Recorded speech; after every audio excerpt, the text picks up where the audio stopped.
In today's video, I'm going to talk about where people just like you are moving from when they move to Indianapolis and why I think they're moving here.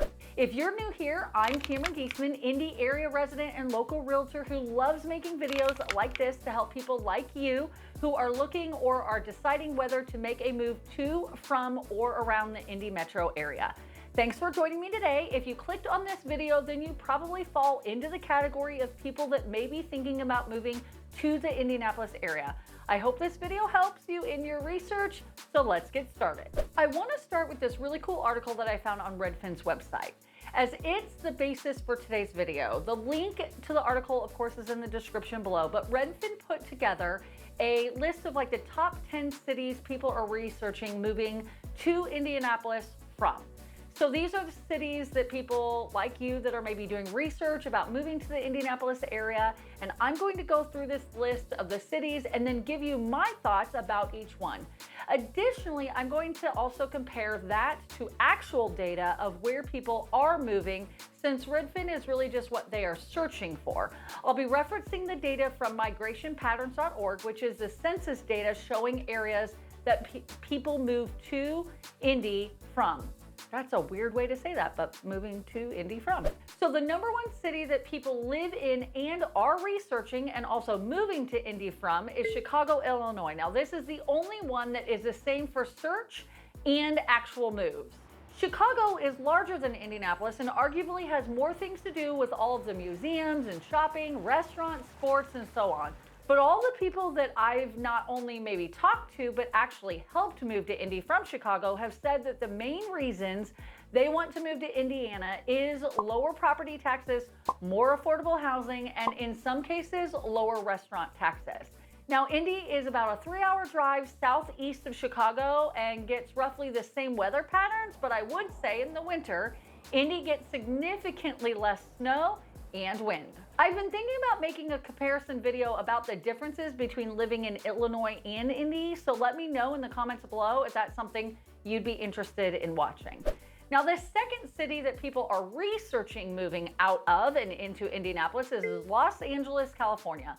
Now, I do have a video comparing the differences of living in California versus Indiana, and I'll put that in the link description below, and I'll also link it at the end of the video if you're interested. We actually just had a client move to Indy from LA, and he said he was tired of living in LA and wanted to move to an area with better schools, less crime, and more affordable homes. Now, according to the Census and Migration Patterns, though, Los Angeles is not the number 2 city that people are actually moving to Indy. It is actually Detroit, Michigan. Again, like Chicago, Detroit is north of here and I would say has cooler summers and much snowier winters than Indy. In fact, we've connected with a real estate agent in Detroit that has referred clients to us that want to move from the Detroit area to Indy.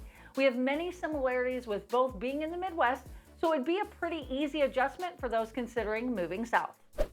The number 3 city that people are researching moving out of and into Indianapolis is San Francisco, California, a second California city, and much like Los Angeles, San Francisco suffers from higher real estate prices, cost of living, healthcare prices, and so on compared to Indianapolis. If you want to learn more about the differences between California and Indiana, I'll have a link in my video on this topic at the end of the video, so stay tuned and you don't want to miss that as well. Surprisingly, the Census and Migration Patterns still didn't say California, but the third city that people are moving from to Indy is Cincinnati, Ohio. Now, this one surprises me a bit as we have so many similarities. Cincinnati is actually pretty close to Indy. It's about a 2-hour drive east of here, and we love visiting there because of Kings Island.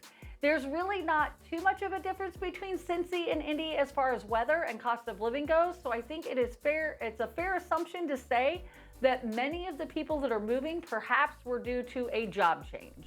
Number 4 on Redfin's list of cities where people live in and are researching a move to Indianapolis is New York. Now, there's quite a difference between Indianapolis and New York City, not the least of which is the size and population of the 2 cities, and I honestly really don't understand the appeal of living in New York City to begin with. There are way too many people, everything is so crowded, you pretty much have to live in an apartment and have no real yard, and most people probably don't even have a car, so I've always questioned, how are you supposed to do grocery shopping for a family of 5 without a car?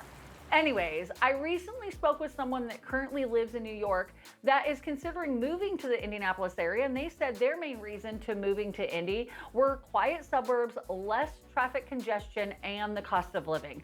And honestly, I couldn't agree more. New York City is a fun place to visit for sure. We love it, but I would never want to live there. And finally, California made it. According to the Census and Migration Patterns, they did not say New York, but did, however, say that the number 4 city that people are moving to Indy from is Los Angeles, which is already covered. We've already covered it. So again, not only are people that live in LA doing active research about moving out of LA to Indy, but a good majority of them are actually taking the leap and moving to Indy. Coming in at number 5 on Redfin's list is Seattle, Washington. Now, Seattle is one of the farthest cities in the US from Indianapolis. It's about 2,200 miles away, or nearly a 5-hour flight from Indy. Now, I honestly don't know much about Seattle, but I've always wanted to visit there. I have a couple friends and agents out there, and here is something that surprised me about Seattle versus Indianapolis. On average, Seattle gets about 37 inches of rain each year, and Indianapolis gets on average about 42 inches of rain. Well, I guess I have to stop saying there are rainier places to live like Seattle, as I have been corrected. We get more rain. The census went back to Ohio as number 5 on their migration patterns website is Dayton, Ohio. Definitely not near as far away as Seattle, as Ohio shares a border with Indiana, and Dayton is only about 100 miles away. So I'm thinking that since 2 Ohio cities are on the census list, maybe I should do a video and truly look into the reasons as to why Ohioans, I made that up, I don't even know if that's a word, are moving to Indy.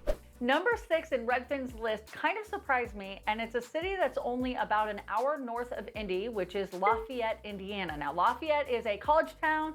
It's home to Purdue University. So if you're someone that is looking to move from Lafayette to Indy, it may be for the opposite reasons compared to all the other large cities that came before it on this list. You may want to get out of the small town and live near a big city that perhaps has the opportunities for you and your family. The census added a new state, and coming in at 6 on the migration patterns of people actually moving to Indy is St. Louis, Missouri / Illinois. We actually have some of our best friends that moved here from St. Louis close to 20 years ago, and they love it. Again, another similar city in so many ways, so maybe because of a job transfer, that's why our friends came here. And I'm always curious to learn about other Midwestern cities and what the differences are between them. Okay, so I'm going to group the last 4 on Redfin's list together, and I'll kind of explain why here in a moment. Number 7 is Washington, D.C. Number 8 is San Diego, California. Number 9 is Denver, Colorado. And number 10 is Boston, Massachusetts. Is there anybody else that anytime you say that word, all you hear is massive, 2 shits? Okay, 3 of these 4 cities are coastal cities, which again, not trying to sound like a broken record here, but they all have higher real estate prices, higher cost of living, higher taxes, and so on.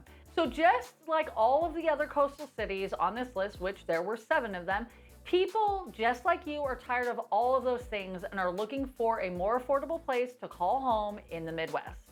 And to round out my thoughts on the weather, San Diego has much better weather than Indy, whereas DC, Boston, and Denver get more snow than Indy each year, but probably have milder summers. So here are some of my final thoughts on this topic. First, I would say 9 out of the 10 cities on Redfin's list are cities that probably make great vacation destinations. But given the high cost of living in each of those areas, they're probably not the best places to actually live.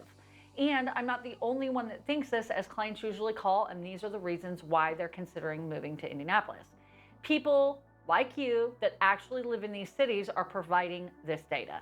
Here in Indianapolis and the surrounding suburbs, we have fantastic school systems, affordable neighborhoods, lots of incredible amenities, professional sports teams, a great cost of living, and a rapidly growing population that backs up all of this information. So if you're someone who is looking to make a move to the Indy area, either within the next 2 weeks, 2 months, or even 2 years, I'd love to be your real estate agent and trusted Indy resource. I've lived here for over 30 years. I came from another state, so I know the difference between moving and all that. And I know this area top to bottom, inside and out. Feel free to call, text, or email me. My contact information is below. And if you love this video, please click that like button and make sure to subscribe so you don't miss out on any other future videos about the Indy and surrounding areas. And as promised, click here to watch my video about the differences of living in California versus Indiana, and click here to watch more videos about the Indy area. Thanks again for watching, and I'll see you in the next one. Bye.